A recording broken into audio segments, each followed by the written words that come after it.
AI is everywhere. We use it to settle arguments, fix problems. Heck, I probably use it way more than I should, but that got me thinking one thing.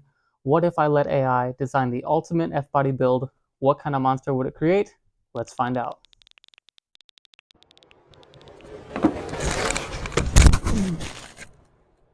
Oh, I really need to stick these landings. Ugh. You're tiny. Hey, I'm not tiny. You're just unreasonably large. Oh, hello there, my boy.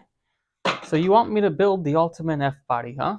Well, sit back, grab a pencil, and prepare to learn. So first, we must start with the foundation of the F-body build. The 1967 Camaro, the purest F-body there is. Second, we're going to add the LT1 engine right out of the brand new Corvette. Sorry to interrupt, but I was kind of hoping for a budget-friendly kind of build. A budget build? Why didn't you say so? That's going to be... They ask you how you are, you just have to say that you're fine when you're not really fine, but you just can't get into it because they would never understand. That's going to be a whole different story. Let's start with the 1998 to 2002 Camaro. That should be a way better budget. You can find these relatively cheap and with the LS1 already in it. So let's get started. Step one, my boy, performance mods. First off, we are going to talk a cold air intake. Cold air intakes would cost you about $150 to $300, but remember, more air equals more power. Second, we're going to want to talk catback exhaust. $500. Let that engine breathe, my boy. Next up, my boy, we're going to be talking suspension and comfort because you do not want to be driving around looking like you have all that junk in your trunk. This is for you. And don't forget, just for a little bit extra, don't forget to change those polyurethane bushings because that will help a lot. Next, my boy, I want to talk wheels. Wheels are very important, and I want you to remember one thing. Good wheels equals more fun and more power. So here, you're going to want to get some Nitto 555 G2s and some aftermarket lightweight wheels. It's going to really set off your build, and if you do it right, it won't break the budget.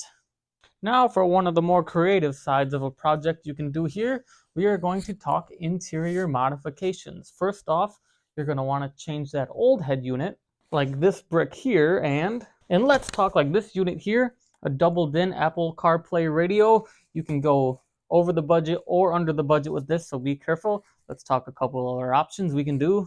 Speakers, backup camera, subwoofer, and a custom steering wheel, just to upgrade a few things. But remember, this is where the budget comes in.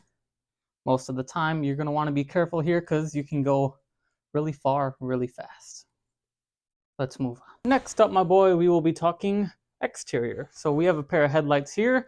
You could do headlights, you can do taillights, but don't forget to add those LEDs for that brand new 21st century feel. And final thoughts, my boy. This really is a determination of budget and what you want to create.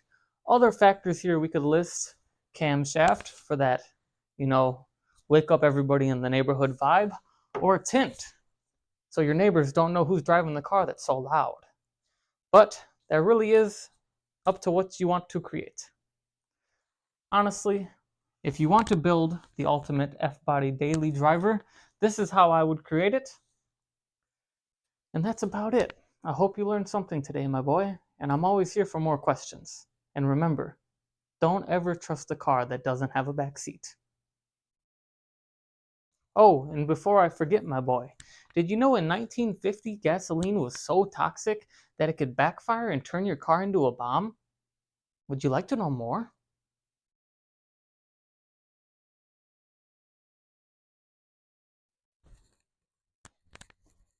Well, guys, that's going to do it for the end of this video.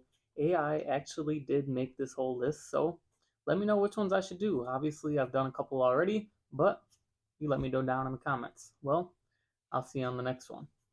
Peace.